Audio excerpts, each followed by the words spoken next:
லிசியா, நான் 20. சார், எதுக்காக இஸ்லாமியர் தங்க நகையை போட மாட்டாங்க? சகோதரி என்ன கேட்குறாங்கன்னா, முஸ்லீம்களில் உள்ள ஆண்கள் தங்க நகை ஏன் அணிவது கிடையாது அப்படின்னு கேட்குறாங்க. இஸ்லாமிய மார்க்கத்தை பொறுத்தவரை இந்த தங்க நகை அணிவது என்பது பெண்களுக்கு அது அனுமதிக்கப்பட்டிருக்கிறது. முஸ்லீம்களில் உள்ள பெண்கள் அணியலாம், தங்கத்தில் நகை வாங்கி அவங்க அணிந்து கொள்ளலாம், ஆபரணங்களாக அவங்க அணியலாம், அது மார்க்கத்தில் அனுமதிக்கப்பட்டிருக்கிறது. ஆனால் ஆண்களாக இருந்து அவங்க தங்க நகை அணியக்கூடாது, தங்கத்தை அணிய வேண்டாம் என்று நபிகள் நாயகம் அவங்க எங்களுக்கு தடை விதித்திருக்கிறார்கள். தங்கம் அல்லாத வேறு எந்த ஆபரணத்தையும் ஆண்கள் அணிவதற்கு தடை இல்லை. ஃபர்ஸ்ட் அதை நம்ம விளங்கணும். இப்போ ஒரு ஆண், ஒரு முஸ்லிமான ஆண் வெள்ளியில் மோதிரம் போடலாமன்னா போடலாம், தடை இல்லை. வைரத்தில் மோதிரம் போடலாமன்னா போடலாம், தடை இல்லை. வைரம் கூட அணியலாம், தடை கிடையாது. பிளாட்டினம் இருக்கிறது, பிளாட்டினத்தில் ஒரு மோதிரம் அணியலாமா, ஒரு செயின் போடலாமான்னா போடலாம், தாராளமாக, அதற்கெல்லாம் தடை இல்லை. தங்கம் அல்லாத ஏனைய ஆபரணங்கள் அனைத்தையும் அணிவதற்கு அனுமதி இருக்கிறது. ஆனால் தங்கத்தை மட்டும் அணியாதீங்க என்று முகமது நபிகள் அவங்க எங்களுக்கு சொல்லியிருக்கிறாங்க. அதுக்கு என்ன காரணம்னு நபிகள் நாயகம் எங்களுக்கு சொல்லலை. எங்களுக்கு அது மறுமை சார்ந்த ஒரு நம்பிக்கையாகத்தான் சொன்னாங்க. மறுமை சார்ந்த நம்பிக்கைனா எப்படி? இந்த உலகத்தில் எந்த ஒரு ஆண் தங்க நகை அணிவானோ அவன் மறுமை நாளில் அந்த இன்பத்தை பெற இயலாது, சொர்க்கத்தில் உனக்கு அந்த இன்பம் கிடைக்காம போயிடும் பார்த்துக்க என்று நபிகள் நாயகம் எங்களுக்கு சொல்லிட்டாங்க.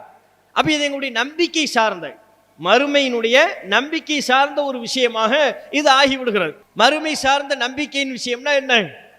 மறுமையில் அந்த இன்பத்தை நீ பெறணுமா, கடவுள் உனக்கு ஏராளமான பரிசுகளை தருவார், ஏராளமான வெகுமதிகளை தருவார். அந்த வெகுமதிகளை பெற வேண்டும் என்றால் இந்த உலகத்தில் தங்க நகையை நீ அணியாத.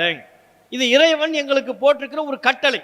இறைவன் எங்களை சோதிப்பதற்காக, இறைவனுடைய சொல்லுக்கு நாங்கள் கட்டுப்படுறோமா இல்லையா என்பதை சோதிப்பதற்காக இறைவன் எங்களுக்கு இட்டிருக்கிற ஒரு கட்டளை. இதை நாங்கள் பின்பற்றியாகணும்.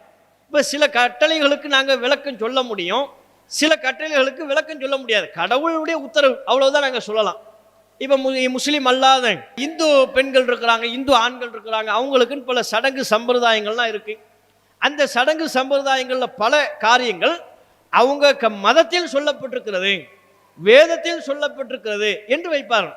இப்போ இந்து பெண்கள்லாம் பொட்டு வைக்கிறாங்க, திருமணமான இங்கே நெற்றியிலிருந்து பொட்டு வைக்கிறாங்க சில பேர். இந்து பெண்கள் திருமணமானதின் அடையாளமாக மெட்டி போடுகிறார்கள், தாலி கட்டுறாங்க, இதெல்லாம் அவங்க நம்பிக்கை. இப்போ ஏன் இந்து பெண்கள் ஏன் நீங்கள் பொட்டு வைக்கிறீங்க, இந்து பெண்கள் ஏன் தாலி கட்டுறீங்க, இந்து பெண்கள் ஏன் மெட்டி போடுறீங்க இப்படின்னு கேட்டால் அதுக்கு என்ன பதில் வரும்? சிலதுக்கு நீங்கள் விளக்கம் சொன்னாலும் உங்கள் முன்னோர்கள் சொன்ன விளக்கத்தை சொல்வீங்க. பல காரியங்களுக்கு என்ன, எங்கள் நம்பிக்கை இது, எங்கள் வேதத்தில் சொல்லப்பட்டிருக்கிறது, எங்கள் கடவுள் இதை எங்களுக்கு சொல்லியிருக்கிறாங்க, எங்கள் சடங்கு சம்பிரதாயங்களில் இவை இருக்கிறது. சிலதுக்கு நாங்கள் விளக்கம் சொல்லலாம், சிலதுக்கு விளக்கம் சொல்லாமல் கூட விளக்கம் இருக்காது, ஆனால் நாங்கள் கடைபிடிக்கிறோம் அப்படின்னு சொல்வீங்கல்ல. அது மாதிரி தான் இஸ்லாத்தில் ஆண்கள் தங்க நகை அணியக்கூடாது. இது கடவுளின் ஒரு உத்தரவு, சோதிப்பதற்காக வேண்டி, கரெக்டாக செய்கிறாரா இல்லையான்னு சோதிப்பதற்காக வேண்டி செய்கிறார். இது அடிப்படை, முதலாவதா நாங்கள் தெரிந்து கொள்ள வேண்டிய விஷயம். இரண்டாவதா, இந்த தங்க நகை அணிவதில் உள்ள வேறுபாடுகள் என்னன்னு சொல்லி இப்போதைய காலகட்டத்தில் நம்ம பார்க்குறோம். பெண்களினுடைய உடல் வாகு, அவர்களுடைய உடலில் காணப்படுகிற வெப்பம், ஆண்களினுடைய உடல் வாகு, அவர்களின் உடலில் காணப்படுகிற வெப்பம், ரெண்டுமே வெவ்வேறானவை. ஆண் செய்யக்கூடிய வேலை, ஒரு ஆண் செய்யக்கூடிய உடல் உழைப்பு, ஒரு ஆணினுடைய உடல் வாகு, அவனுடைய உடலில் காணப்படுகிற வெப்பம், இதெல்லாம் டோட்டலாக வேற. அதோட பெண்கள் என்று எடுத்துக்கொண்டால் பெண்களினுடைய உடல் வெப்பநிலை, அவர்களினுடைய உடல் வாகு, அவர்களுடைய உடல் உழைப்பு அது வேறு. இந்த இரண்டினுடைய உடல் வாகு வித்தியாசங்களை வச்சு பார்க்கும் பொழுது, அதனுடைய உடலில் உள்ள தன்மைகளை வைத்து பார்க்கும் பொழுது என்ன சொல்றாங்கன்னா, சில பேரை பெண்கள் தங்கம் அணிஞ்சா அது அவங்களுக்கு பாதிப்பில்லை, ஆண்களில் சிலர் தங்கம் அணிவார்களே ஆனால் அது அவங்களுடைய உடல் வெப்பத்தை அதிகரிக்கக்கூடிய ஒரு தன்மையாக மாறும் அப்படின்னு சில பேர் சொல்றாங்க. அப்போ இப்படியாக உலகத்தில் நடைமுறையில் பல பேர் சில அனுபவங்களை சொல்லக்கூடிய நிகழ்வுகளும் இருக்கிறது.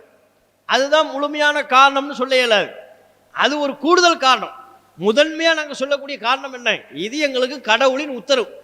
கடவுள் எங்களுக்கு சொல்லியிருக்கிறார், பெண்கள் அணியலாம், ஆண்கள் அணியாதீங்க. எப்படி நாங்கள் ஒரு நாளைக்கு 5 நேரம் தொழுகிறோம், கடவுளின் உத்தரவு. ஏன் 5 நேரம் தொழுகிறீங்க, 6 நேரம் தொழ வேண்டியது தானே, அப்படி நாங்கள் தொழ மாட்டோம். அஞ்சு 3 ஆக்குங்களேன், 3 நேரம் தொழுதா போதாதானே? போதாது. கடவுள் எங்களுக்கு என்ன சொல்றாரோ அதை நாங்கள் செய்யணும். 5னா 5. கடவுள் சொல்கிறார் தங்கத்தை அணியாத, அணிய மாட்டோம், அவ்வளவுதான். கடவுள் சொல்கிறார் ஹலால் செய்யப்பட்டதை மட்டும் சாப்பிடு, சாப்பிட்றோம். அப்போ கடவுளின் உத்தரவு என்பது முதல்ல. இரண்டாவது, அனுபவத்தில் நாங்கள் பார்க்கின்ற பொழுது தங்கத்தை ஆண்கள் அணிவதால் அவருடைய உடல் தன்மைக்கு சில பாதிப்புகளை அது உண்டாக்குகிறது. குறிப்பாக அவர்களுக்கு ஆண்மை ரீதியிலான பாதிப்புகளை எல்லாம் உண்டாக்குகிறது என்று சில மருத்துவர்கள் சொல்லக்கூடிய தகவல்கள்லாம் இருக்கு. அது எந்த அளவுக்கு புள்ளி விபரப்படி சரியானது என்பதை நம்ம ஆய்வுக்கு உட்படுத்தினா தான் உறுதியாக சொல்ல இயலும். அப்படி ஒரு கூற்று இருக்கிறது. அப்போ அந்த கூற்று என்பது இரண்டாவது. பிரதானம் கடவுளின் உத்தரவு, ஆதலால் நாங்கள் இதை கடைபிடிக்கிறோம். அதுதான் இதுக்குரிய பதில். இஸ்லாம் மற்றும் சமுதாய செய்திகளை அறிந்து கொள்ள தமிழ்நாடு தௌஹீத் ஜமாஅத் யூடியூப் பக்கத்தை உடனடியாக சப்ஸ்கிரைப் செய்து கொள்ளுங்கள். மேலும் பெல் பட்டனையும் கிளிக் செய்து கொள்ளுங்கள்.